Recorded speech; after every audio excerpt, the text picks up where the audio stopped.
I think that there are a lot of terms that can be used to characterize the environment I grew up in. Liberal, progressive. I don't ever remember talking about politics growing up. I just assumed I would vote Democrat. And at the same time, I was also routinely met with heteronormative assumptions about my sexuality, which typically came in the form of, do you have a girlfriend yet?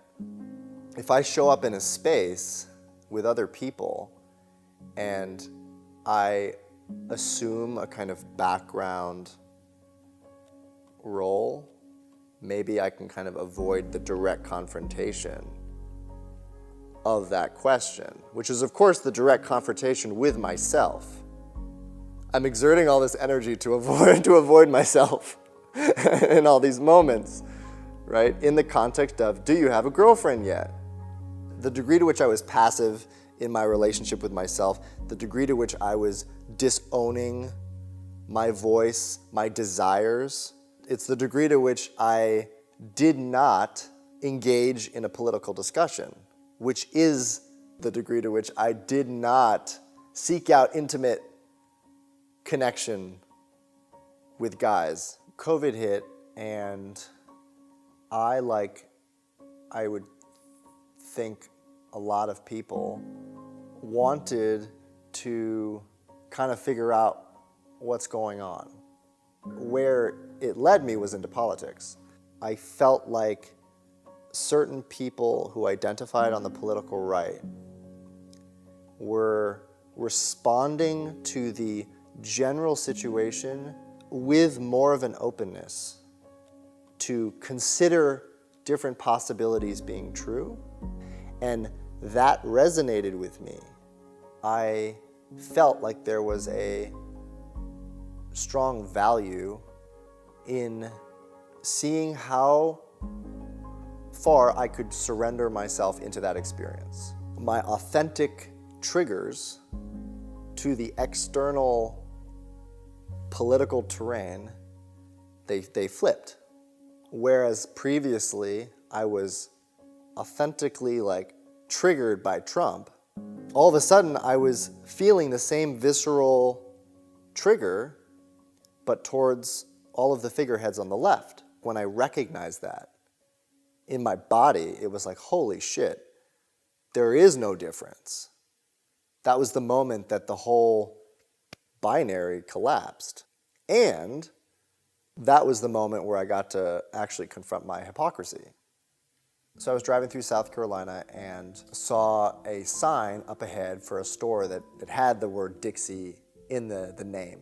Previously, in a more solidified, tight, liberal identity construct, I might pass this store and be like, oh, I ain't fucking going in there.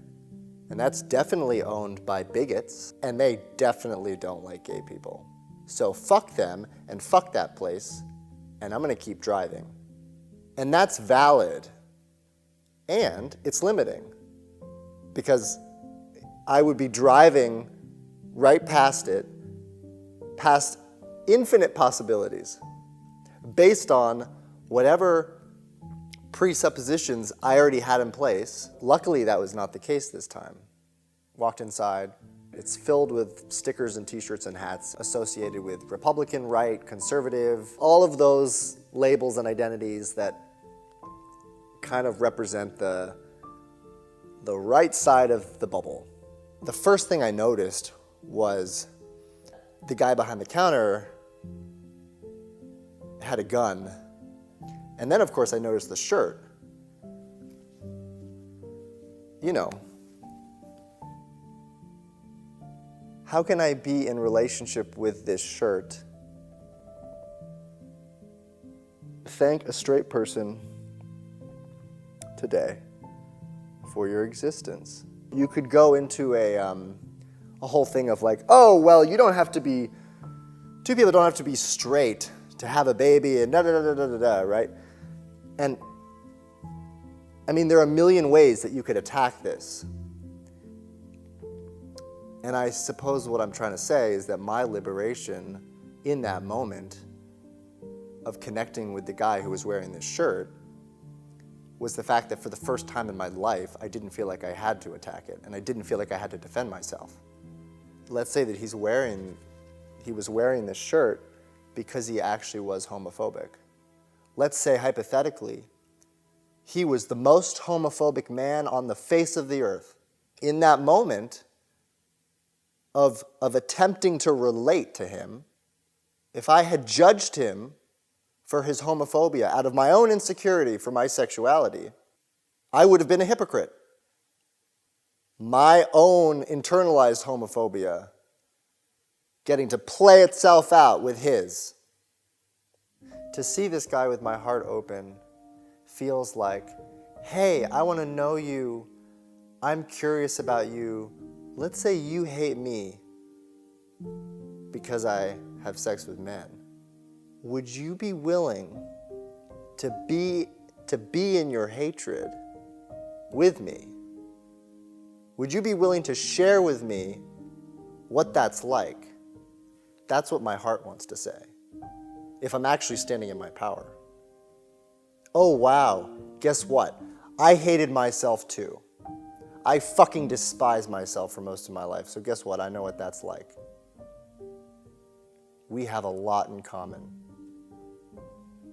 My hunch is that if more of us were relating to each other that way and having those kinds of conversations, most, if not all, of the projections we have of each other, or you are a left and you are a right and you are a red and you are a blue and you're open and you're closed, the complexity and the contradictions that exist in all of us, you wouldn't be able to maintain those myopic projections anymore. They would just collapse.